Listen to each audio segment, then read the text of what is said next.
So, the goal of Kabbalah is to deepen our personal relationship with God practically. In other words, in our day to day life.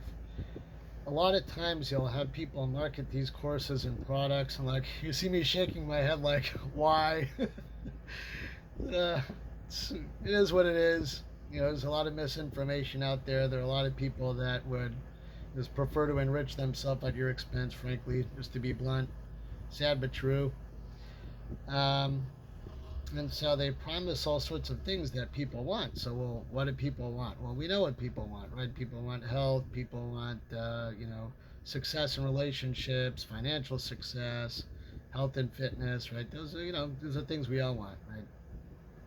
And what they do is they promise you by doing some, repeating some sort of sound, or like, visualizing some sort of thing, or maybe reducing your calorie intake, or dressing in a certain way, or buying a certain product or whatever. Presto, you're there, right? You'll get all those things that you want, right?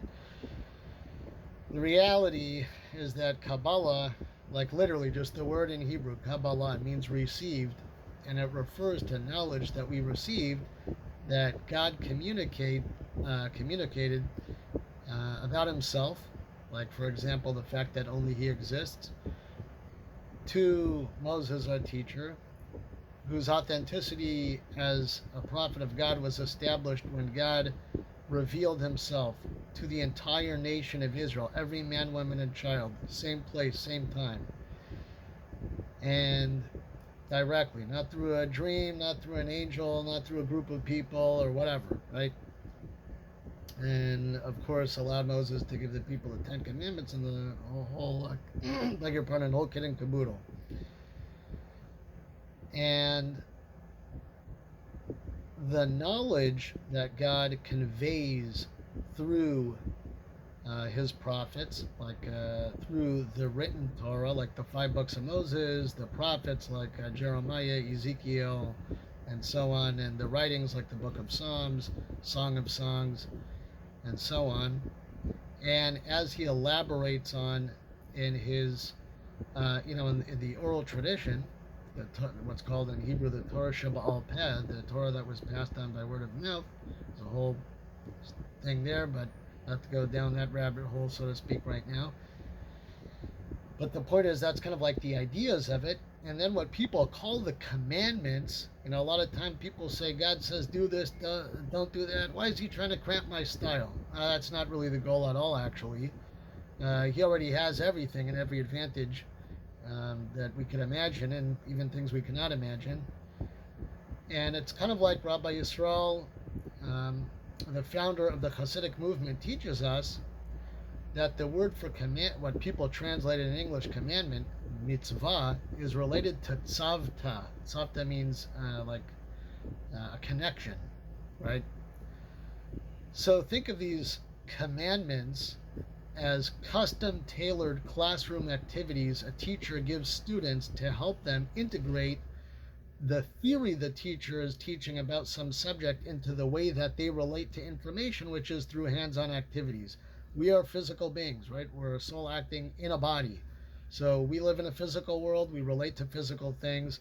So God takes these ideas about his oneness and he translates them into classroom activities, so to speak, in the form of what people call commandments, each of which give expression to some faculty of the soul in some area of the body, right? Whether it's thinking about, and understanding God's oneness, okay, using the mind, right? Loving God or loving our fellow as ourself, the heart, right?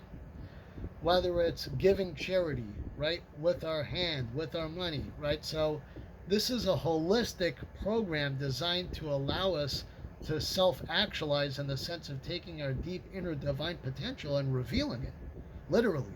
Not just, like repeating some sound or focusing on some visualization or secluding ourselves from the rest of humanity in some way.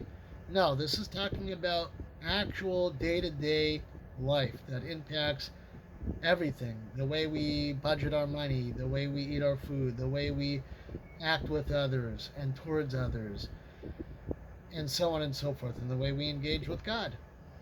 It's a holistic program. And actually, those two are intertwined inextricably in the sense that we use the way that we act towards others as our gauge to measure our relationship with God. See, with a lot of these other ideas that floating around out there and maybe marketing themselves as Kabbalah, at the end of the day, many times you'll see there's no success criteria, or there is, but not really because it's subjective.